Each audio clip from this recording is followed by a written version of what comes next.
Hello tout le monde, j'espère que vous allez bien. Et oui, c'est moi Emeraude, vous êtes sur ma chaîne. Donc ça fait un très long moment, j'avoue, désolée, j'avoue. Ça fait très longtemps que j'ai pu poster sur YouTube et aujourd'hui je vais vous expliquer pourquoi.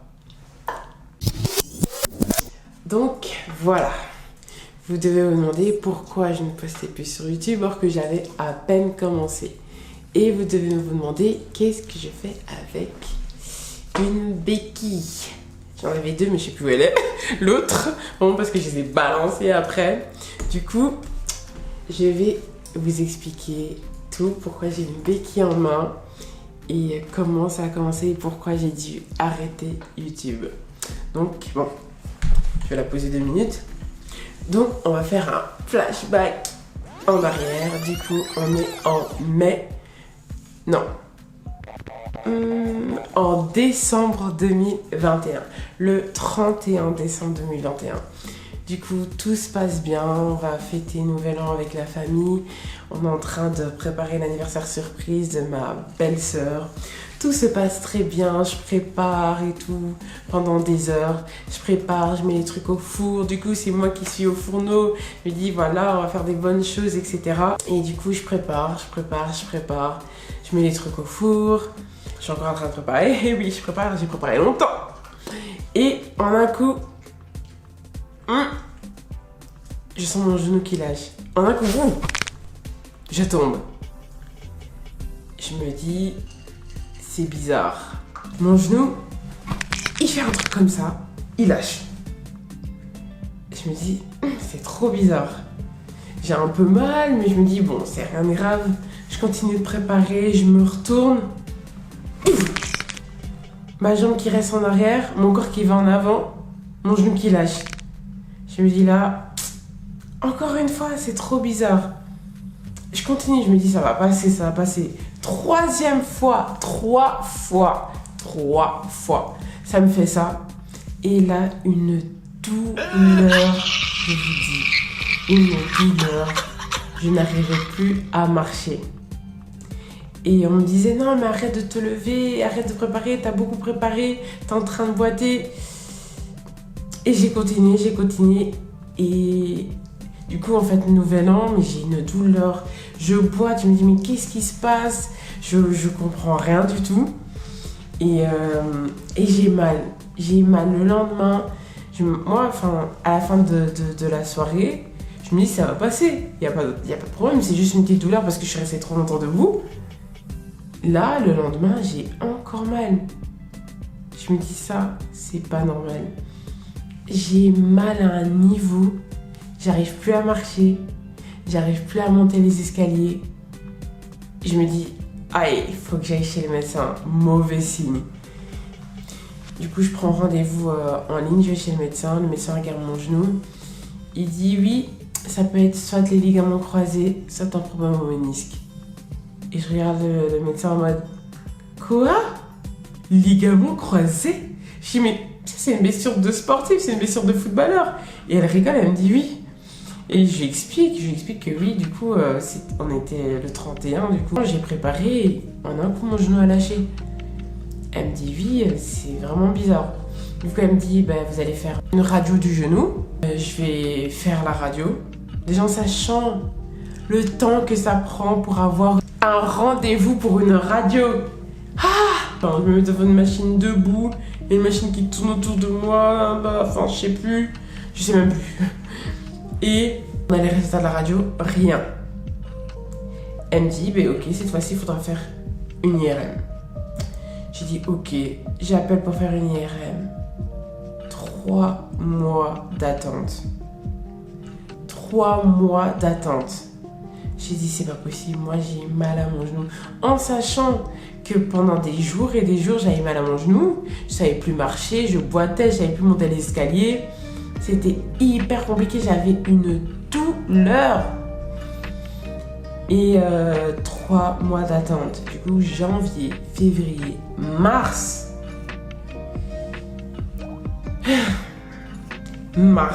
J'ai enfin mon rendez-vous. J'ai dû aller à 1 heure de chez moi pour pouvoir avoir un rendez-vous. Et du coup, j'ai mon rendez-vous à... Déjà, quand j'ai mes résultats, je vois une flèche qui va tout droit sur un os de mon genou. Je me suis dit, bah, on dirait qu'il y a quelque chose. Je reprends rendez-vous chez le médecin. Du coup, depuis ma blessure, il y a déjà 3 mois qui sont passés. Je retourne chez le médecin et elle me dit, aïe, oui, je vois qu'il y a une lésion au niveau du ménisque. C'est pas les ligaments croisés. Vous devez aller voir un spécialiste. Que je ne connais plus le nom.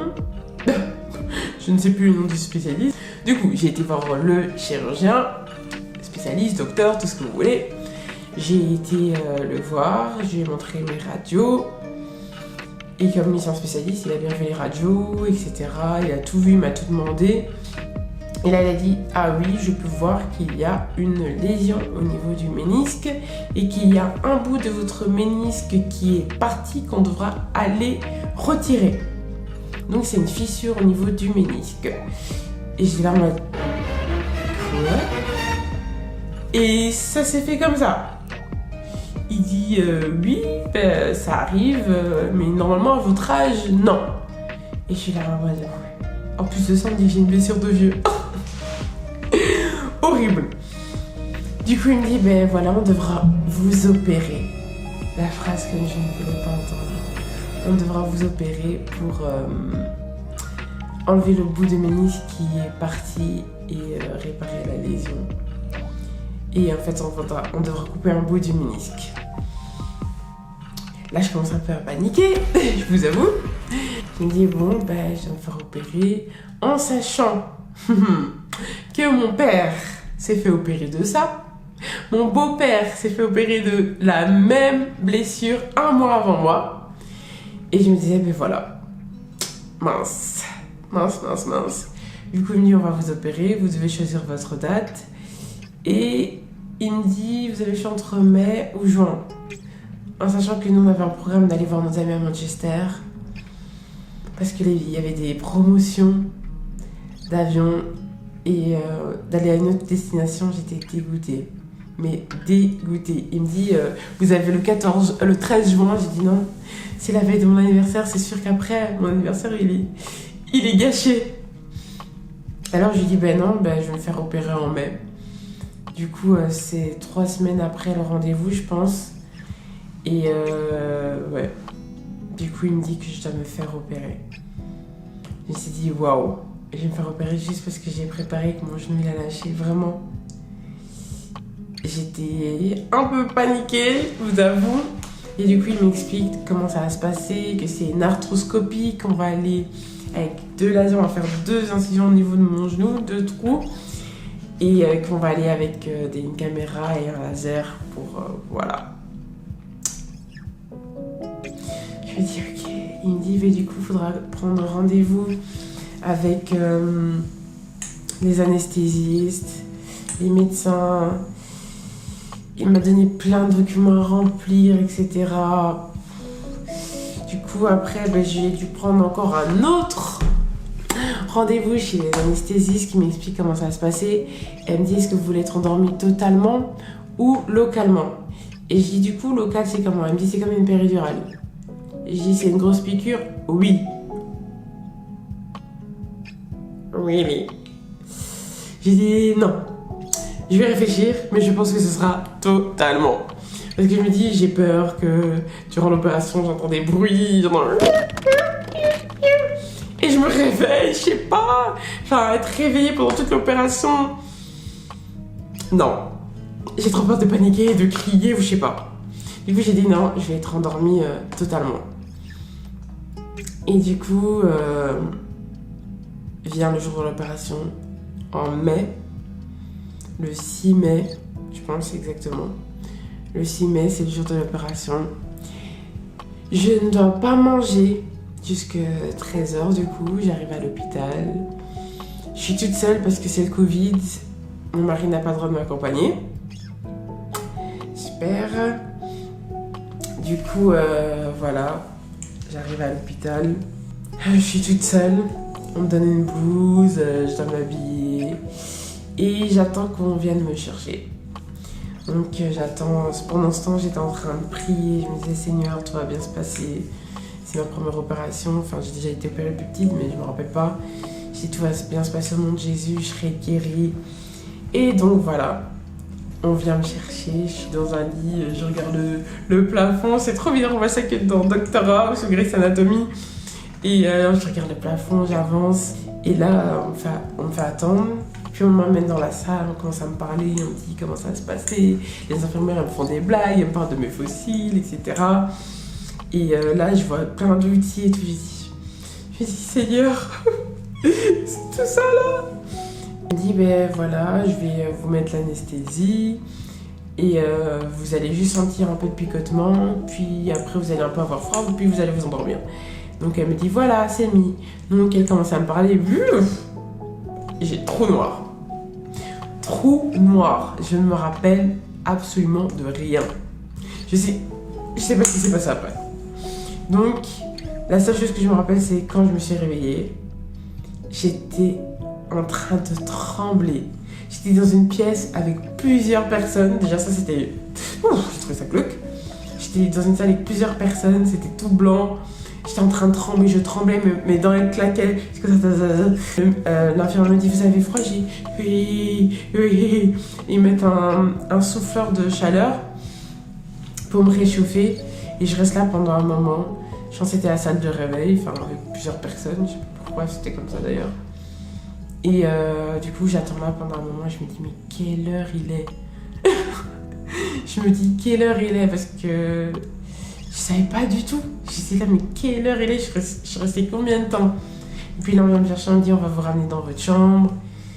Du coup, je suis encore couchée sur le lit, on me ramène dans la chambre. Et là, j'ai le droit de prendre mon téléphone. Du coup, on vient me l'apporter. Et puis à un moment, je sens que je dois aller aux toilettes. Et j'avais pas encore mes béquilles puisque c'était mon mari qui devait me les apporter, il était pas là. L'infirmière a dit, ben ok, je vais aller avec vous aux toilettes. J'essaye de me lever. J'ai cru que j'allais tomber dans les pommes. Une douleur. Franchement, je ressens encore la douleur. Je ressens encore la douleur. Mais je me suis dit, mais pourquoi je dois faire pipi? Pourquoi je suis allée aux toilettes? Du coup, la dame, elle m'a servi de béquille avec son bras. Mais j'ai cru qu'à chaque pas, j'allais tomber dans les pommes et j'allais vomir. Une douleur! Une douleur. Franchement, horrible. Du coup, j'attends mon mari. Il vient et je peux enfin sortir. J'ai hyper faim. Du coup, en fait, je me suis réveillée à 17h. L'opération a commencé à 13h. Je me suis réveillée à 17h. J'ai dû me regarder si tout allait bien. J'ai dû manger un tout petit peu. Et après, je pouvais partir. Du coup, je suis partie à 21h. Alors que j'étais là depuis 13h. Enfin, depuis midi, quelques 13h. 8h à l'hôpital. 8h. Presque 9, ouais. Du coup, après, mon mari est venu me chercher. On a dû prendre une chaise roulante, du coup, parce que j'avais vraiment pas marché. Même pour entrer dans la voiture, c'était horrible. Il a dû me porter. Et là, moi, je m'attendais pas à ce que ça me fasse aussi mal. Je me suis dit, bon, après une semaine, c'est bon, j'aurai plus mal. Non, ça a duré plus longtemps.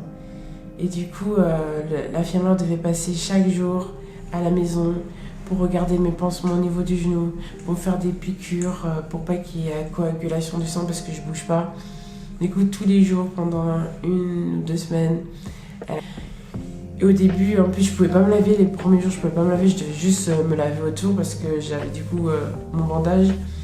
Il a fallu que l'infirmière vienne pour mettre un bandage imperméable. Enfin, un pansement imperméable. Et ouais. Et puis là, j'ai pu me laver. Horrible. Ne pas marcher. J'étais tout le temps couchée. Du coup, je pouvais pas préparer.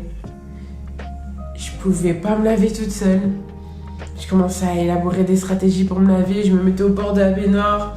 Je levais la jambe, je me glissais comme ça. Je me glissais, je me lavais comme ça. Pour aller aux toilettes. Mais je devais laisser la porte ouverte et laisser ma jambe tendue. C'était horrible, horrible, horrible, horrible. Et du coup, je faisais qu'être couchée. J'étais couchée sur le canapé. Couchée. Et à ce moment-là, je me suis dit, mais pourquoi je me suis fait opérer? Je pensais vraiment que c'était une punition de Dieu. Je me suis dit, je mérite pas d'être là à rien faire. Et du coup, arrive le temps où Focus on Price Genève arrive. Et je peux pas y aller. Parce que j'ai pas le droit de prendre l'avion pendant au moins 1 mois. Avec la jambe comme ça. Et du coup, mon mari doit partir tout seul. Faire Focus Genève. Et là, je me suis dit, je suis punie. J'ai dû regarder Focus sur YouTube à la TV toute seule. Enfin, avec ma soeur, la soeur de mon mari. Et c'était horrible de me dire que je suis loin, je suis pas là pour aider mon mari. Enfin, je posais plein de questions, je parlais à tout le monde par message, comment ça se passe, etc. Et non. En plus, on a eu une histoire au Focus, une fille avait disparu. Je pense qu'on va faire une vidéo tous ensemble juste pour expliquer l'expérience. Parce que là, même de loin, c'était compliqué. Enfin, soit. Et donc voilà, Focus est passé. Et franchement, j'ai pleuré parce que je me suis dit, je suis pas là. Je voulais servir Dieu. Je voulais être là pour, tout simplement pour faire cette conférence parce que j'aime faire des conférences pour la gloire de Dieu. Et non, c'était horrible. Mais j'étais en train d'intercéder pour mon mari en me disant, tout va bien se passer, les âmes seront sauvées. Et voilà, c'était le plus important. Et donc, Focus Genève passe. Quelques semaines passent et j'ai toujours mal. Et je sais toujours pas marcher. Or que normalement c'était 3 semaines. Au bout de 3 semaines, j'ai toujours mal. Arrive le jour où je dois revoir le médecin avec mon genou. Donc il m'a donné rendez-vous en juin, juste avant mon anniversaire. Et il regarde mon genou, il dit qu'est-ce qui se passe, vous savez pas marcher? Je lui dis non. Il essaie de chipoter mon genou, pas moyen, trop de douleur. Il me dit aïe, ça c'est mauvais signe, vous devez faire de la kinésithérapie. J'ai dit oh là là là là là là. Il me dit non, ça devait pas se passer comme ça. Non, au bout de 3 semaines vous deviez pouvoir marcher. Et là vous savez pas appuyer votre genou. J'ai dit c'est une blague. Et oui, et en fait, ce qui s'est passé, c'est que le médecin m'a pas dit que je ne devais pas immobiliser ma jambe. Et moi, je l'ai immobilisée en me disant, ça doit guérir, je dois pas la bouger. En fait, il fallait que directement j'essaye de marcher. Donc, grosse erreur. Du coup, kiné. Donc, là, ça fait 1 mois que je ne marche pas. 1 mois sans marcher, sans sortir de la maison. Parce que du coup, je savais pas m'asseoir dans la voiture. Je me mettais derrière et je tendais la jambe. Je pouvais pas marcher. Enfin, je pouvais rien faire.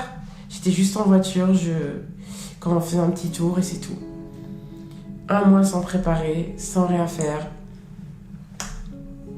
En sachant qu'on avait l'église et chaque week-end, mon mari devait partir. Et je pouvais pas être là parce que je pouvais pas me déplacer en voiture. Ça faisait trop mal. Donc, voilà un peu l'histoire. Et en fait, du coup, j'ai fait 1 mois sans marcher. J'ai commencé la kiné au bout en juin, fin juin. J'ai fait plus ou moins 2 mois. 2 mois au total, vraiment. 2 mois complets sans marcher. 2 mois complets sans marcher. Et du coup, pour ceux qui me voyaient à l'église, après à partir de juillet, ils m'ont vu avec mes amis les béquilles. Et sinon, plus personne me croisait. Il n'y avait pas de vidéo de moi où je faisais plus rien. J'avais plus la motivation parce que j'étais enfermée tout le temps à la maison. Je me disais, Seigneur, tu m'as puni, en fait, je peux plus rien faire. Je peux plus aller à l'église, je peux plus te servir. Et j'ai pris ça comme une punition.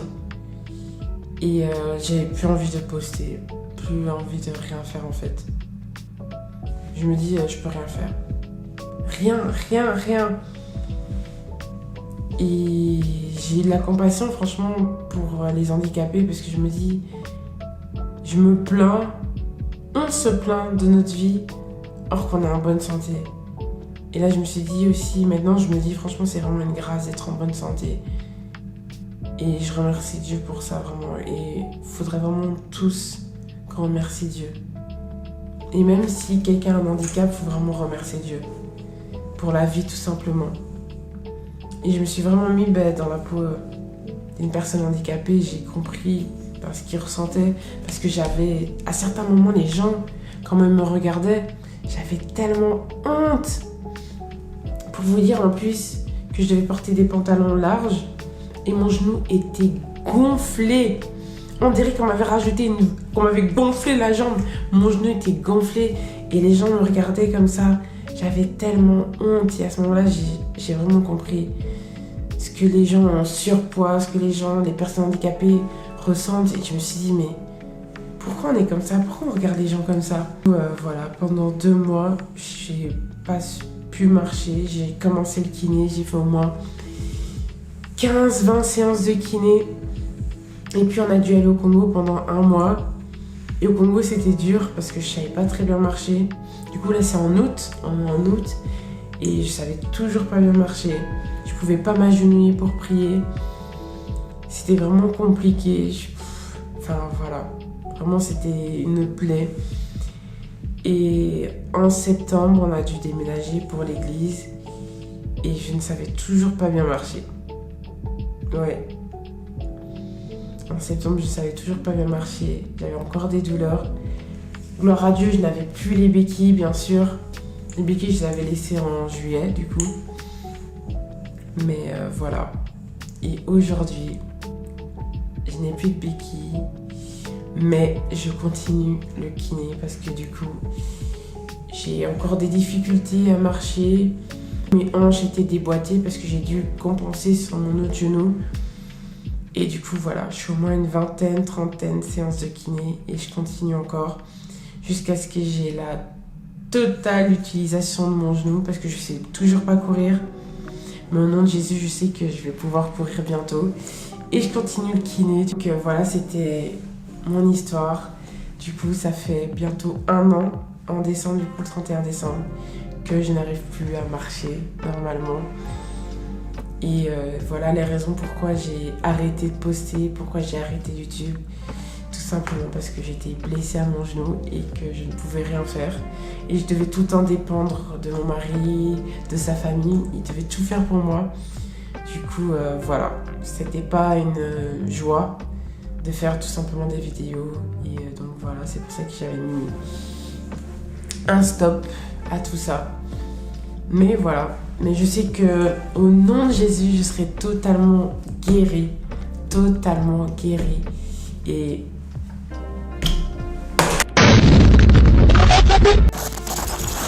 A New Jersey house exploded with 6 firefighters inside. And came back down. Bye les wikis, en tout cas. Et en tout cas, je prie au nom de Jésus que je sois totalement guérie. J'ai confiance en Dieu. Et c'est juste une épreuve, mais c'est aussi un apprentissage. Et donc, voilà ma raison pourquoi j'étais absente. Mais aujourd'hui, je vais vous annoncer que je reviens sur YouTube. Donc, voilà. Je reviens, c'est décidé. Donc, maintenant, je vais mieux, je peux marcher. Donc, je reviens sur YouTube. Même si je ne marche pas bien totalement, même si je suis fatiguée quand je marche trop longtemps, même si je n'arrive pas à courir, je reviens, c'est bon. Voilà. Je suis en forme. Pas de dépression, rien. Donc, voilà, je reviens enfin. Donc, c'était un peu tout ça. Donc, voilà, mais j'espère proposer du contenu qui va vous édifier, qui sera impactant, qui sera drôle. Du coup, c'était ça mon objectif. Et malheureusement, j'ai eu un accident, mais voilà. Du coup, le 31 décembre, ça va faire 1 an que je ne savais pas marcher. Donc, voilà mon histoire. Et on se tient au courant pour une nouvelle vidéo. Bientôt. Donc, avant de couper, j'aimerais quand même prier pour toute personne qui est blessée, toute personne handicapée ou toute personne qui a des problèmes de mobilité. J'aimerais tout simplement qu'on prie tous ensemble pour vous, pour ces personnes, que Dieu puisse les guérir, que Dieu puisse leur donner la force et que Dieu puisse les soutenir parce que c'est pas évident. Donc Seigneur, je te remets toutes ces personnes, Seigneur, blessées. Seigneur, tu vois, Seigneur, ce qu'ils endurent, Seigneur Jésus-Christ. Et je prie, Seigneur Jésus, que tu puisses te lever dans leur vie, que tu puisses leur donner l'amour, que tu puisses leur donner la joie, la force, Seigneur, d'endurer ces épreuves, Seigneur Jésus.